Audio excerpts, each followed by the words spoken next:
love this channel. Hey Jim, I need you to do a biography on that German guy that dug up the ruins of my beloved city of Troy that was so untastefully destroyed by those Jupiter Darnakian savages, or else I'm gonna fade into obscurity. Sure, dude. Oh, you'll do that? Oh, cool. Thanks, man. I really appreciate it. Well, in that case...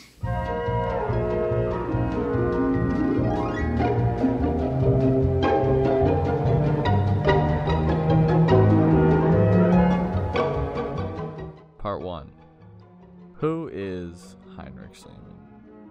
Born in 1822 to an unremarkable family in the German Confederation, his father was a minister and his mother was a housewife, though she surreptitiously died when Heinrich was merely 9 years old.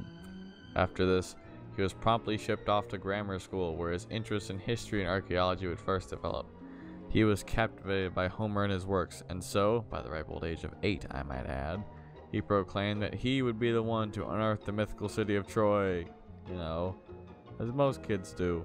As he matured, he entered the workforce and worked as a grocer's apprentice for 5 years. Then he got in a big old shipwreck off the coast of the Netherlands. Don't worry about it, he was fine.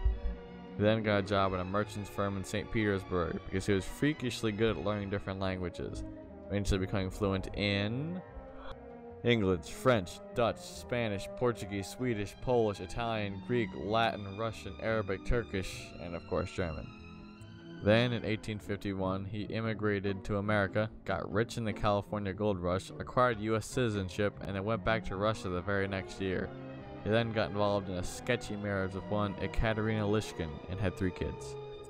Then he got even richer in the Crimean War as a military contractor. So rich, in fact, that he was able to retire at the ripe old age of 36. It was from this moment forward that his Trojan escapades truly began, though his wife was not fond of his Achaean obsession, so they moved to Indianapolis, where Heinrich forged some documents and took advantage of the state's progressive divorce laws and ditched his wife once and for all. And now that the only person who could keep him in check was gone, he was free to venture eastward, where hijinks ensued. He then went to Mecca and disguised himself as a Bedouin shepherd in order to get special access to certain areas of the city. He got a degree from a prestigious university after writing an essay in ancient Greek talking about how he totally knew where the site of Troy was. Though while he was in Greece, he felt lonely, so he placed an ad in a local newspaper advertising for a wife. Breaking news: dapper young lad looking for love. Also, he's rich. Please call. And what would answer the call? And her name was Sophia Ingastromenos, and Heinrich was instantaneously smitten. The two were married in the summer of 1869 that is. 2 kids were produced, named Andromache and Agamemnon, because of course they were, and when they were baptized he decided it wasn't Greek enough, so he replaced the Bible with a copy of the Iliad. While this romance continued, a new bromance blossomed between Heinrich and renowned British archaeologist Frank Calvert. Heinrich had the funds and Frank had the experience, as he had already been digging around Anatolia for 20 years prior. They determined the city of Troy to be resting underneath the site of Hisarlik, and after they received permission from the Ottoman government, they set off. The two were a powerful team, ready to unearth the hidden secrets of the Trojan War and carve their names into an unforgettable legacy. Everything they ever wanted was now right beneath their feet, and all they had to do was dig. Part 2. Unearthing the Imagined Past. Archaeology is not an exact science, but during the reign of Calvert and Schliemann it was even less exact. The precise and non-damaging tools we have today were not around back in the 1870s, though the actions of Heinrich and henchmen were dunderheaded even by the standards of the time, since what they did was, in essence, rolling up the Hisarlik with a steamroller, pointing it straight down and then going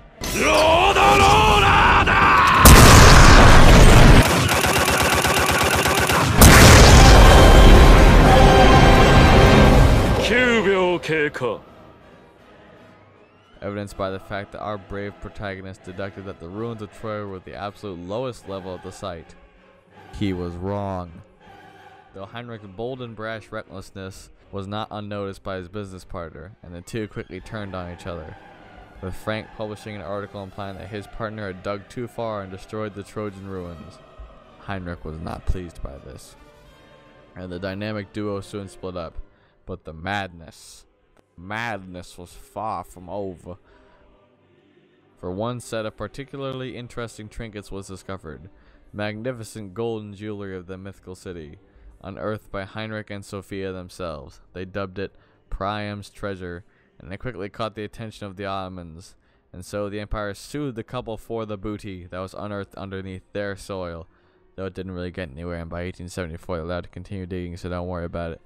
During this, Heinrich snuck the treasure out of the country, and eventually the artifacts made their way to a museum in Berlin. And during the closing days of the Second World War, the treasure was uprooted from the city and placed in a new museum in Moscow. He would embark on 3 additional expeditions in Troy, as well as many other digs in Crete and Ithaca.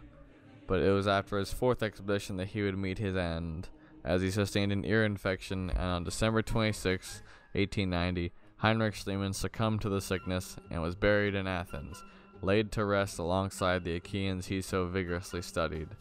The ideas he pioneered and the holes he dug changed not only archaeology, but history itself, since he discovered that the mythical city of Troy was indeed a real place, and that the war that bore its name was fact rather than fiction. Part 3. The Fact and the False. Schliemann's excavations at Hissarlik arguably destroyed as much as he preserved. His generous use of explosives and heavy mining equipment did little to conserve the delicate artifacts within the city. His erroneous assumption that Troy would be on the lowest level of the site also damaged it greatly. Regardless, his methods shouldn't only be judged by our modern standards, because he was also critiqued for his carelessness by his contemporaries. But he was a product of his time. He lived a storied life that few can only dream of, but the sheer absurdity of his life raises doubts to the validity of some of it. How much of this man's life was real and how much was make-believe? Well, eagle-eyed viewers probably spotted the little asterisks appearing throughout the video. Those indicate events of dubious sourcing that may or may not have happened at all. This is important because it shows just how little we actually know about Heinrich Schliemann, and about how hard it is to keep the facts straight when the story of his life is shrouded with inconsistency and insanity. Here is a man who did so much, yet most do not know his name or his bizarre adventure. But they should, because regardless of how much it was actually true, it still makes for a good story. Mark Twain once said that truth was stranger than fiction, and in this case I'm inclined to believe him, for the story of Heinrich Schliemann is indeed strange.